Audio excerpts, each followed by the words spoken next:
আসসালামু আলাইকুম। আমার পরিবারে আপনাদের আরো একবার স্বাগত জানাচ্ছি। আশা করছি সবাই ভালো আছেন। আলহামদুলিল্লাহ, আমরাও ভালো আছি।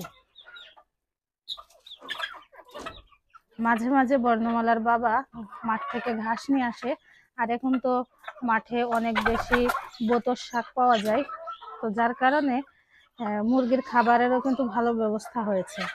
এই যে বোতর শাক এনেছে, এই শাক মুরগিকে দিলে তো খাই, তার সাথে ছাগলেরও হয়ে যায়। দেখুন কি পরিমাণ ঘাস খাচ্ছে এরা।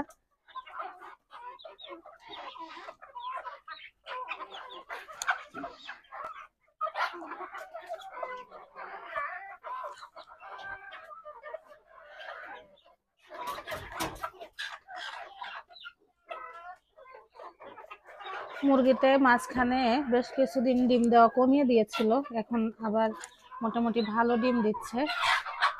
তবে এরা দেশি মুরগি কি ঝগড়া মারামারি একটু বেশি করে। এই যে এখানে যে ওদের ডিম পাড়ার জন্য প্লাস্টিকের গামলা দেওয়া হয়েছে, এই গামলাগুলো কয়েকটা ভেঙে ফেলেছে। দুই তিনটা তো একেবারে বাতিল করা হয়েছে। দেখুন এখানে দুইটা, ওই যে এখানে একটা ফাঁকা জায়গা, এটা পুরো ভেঙে ফেলেছিল। আর বাকি এখানে যেগুলো আছে তার মধ্যেও দুই একটা ভাঙা আছে। তো যাই হোক, মুরগির খামার দেখতে কিন্তু এখন বেশ ভালো লাগে। আপনাদের কেমন লাগে কমেন্টে জানাতে পারেন।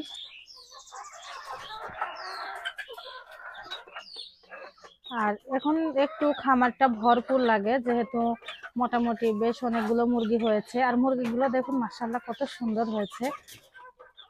আর এরা চিৎকার চেঁচামেচি তো করে সারাদিনই, আর মানে মোরগ ডাকে খুব জোরে। মাঝে মাঝে বিরক্ত লাগে, তবে বেশিরভাগ সময়ই বেশি ভালো লাগে। আর এই যে ছোট বাচ্চাগুলো বেশ বড় হয়েছে দেখুন, ওর মধ্যে দুইটা মোরগ হবে আর বাকিগুলো মুরগির ছা। তো দেখা যাক বড় হইলে কেমন হয়।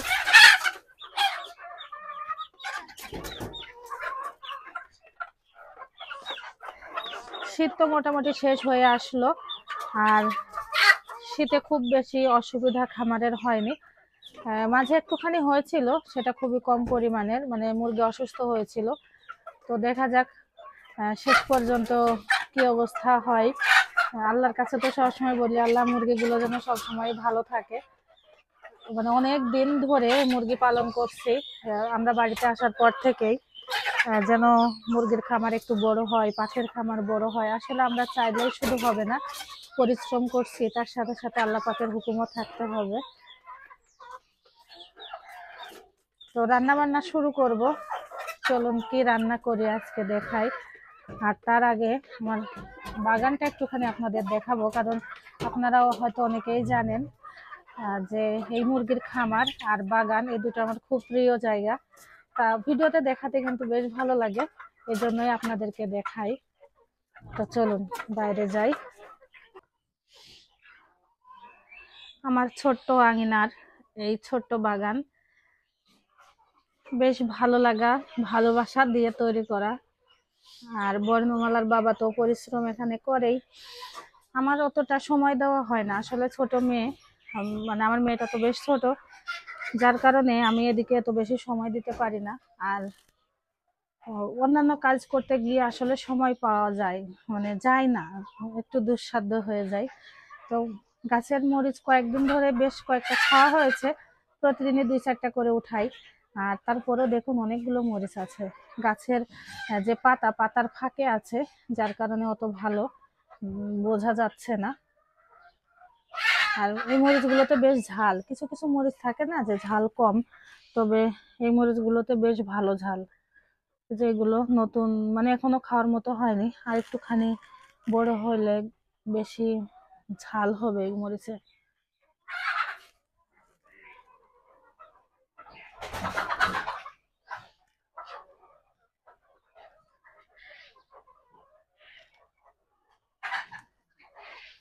আর এই গাছটা চারদিক দিয়ে বেঁধে দিয়েছি আমি, নুয়ে পড়েছিল অনেকটাই।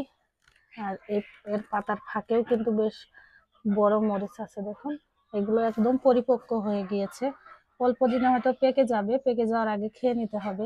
আর পেকে গেলেও খুব বেশি অসুবিধা হয় না, পেকে গেলেতে খাওয়াই যায়। এই যে দেখুন, গাছের ফাঁকে কিন্তু, এই পাতার ফাঁকে বেশ অনেক মরিচ।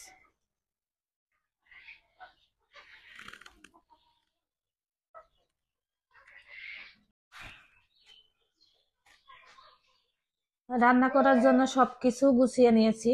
ফ্রিজ থেকে হাঁসের মাংস বের করে নিয়েছি। এটা হচ্ছে দেশি যে ছোট জাতের হাঁস হয়, পাতি হাঁস, সেই হাঁসের মাংস। আর তার সাথে বেশ কয়েকটা আলু দেব।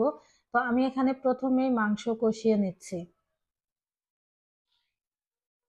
আমার কাছে মনে হয় হাঁসের মাংস রান্না করতে হলে অনেক বেশি মশলা দিতে হয়, না হলে হাঁসের মাংসের যে একটা গন্ধ, সেটা বেশি পাওয়া যায়।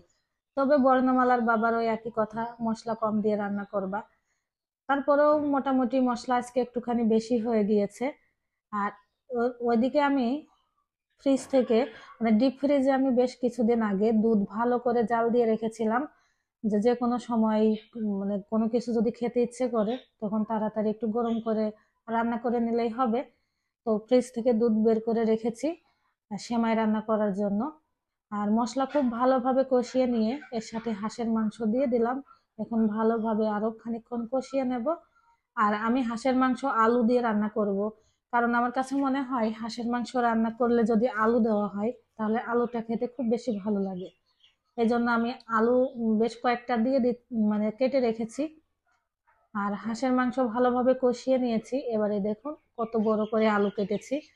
মাংসে একটু বড় করে আলু দেয় সবসময় দিই আমি, তো সেরকমই কেটে নিয়ে ধুয়ে রেখেছিলাম। এখন মাংস কষানো হয়ে গিয়েছে, এখন এর সাথে আরো ভালোভাবে কষিয়ে নিচ্ছি।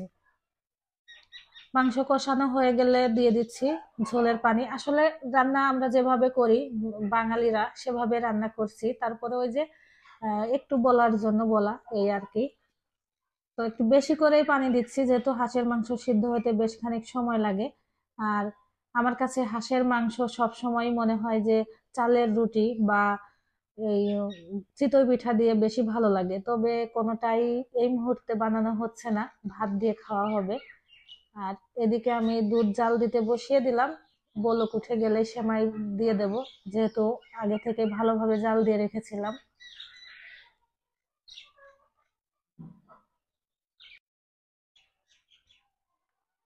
আর মাংস রান্না এদিকে প্রায় হয়ে এসেছে। বেশি ঝোল রাখবো না, যেহেতু ভাত দিয়ে খাওয়া হবে।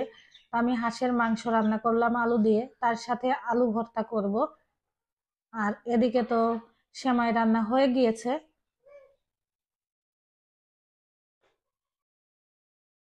ভাত রান্না হয়ে যাওয়ার পরে আমি আলু ভর্তা মাখিয়ে নিয়েছি। আর এই হচ্ছে আমার হাঁসের মাংসের ফাইনাল লুক। খেতে কিন্তু খুব ভালো হয়েছিল। আর সেমাই তো বরাবরই আমার হাতে খুব ভালো হয়। আজকের ভিডিওটি এ পর্যন্তই। আপনারা ভালো থাকবেন, সুস্থ থাকবেন, সাবধানে থাকবেন। আমার পরিবারের জন্য দোয়া করবেন। আর আমার ভিডিওটি আপনাদের কেমন লাগে সেটা অবশ্যই জানাতে ভুলবেন না। আসসালামু আলাইকুম।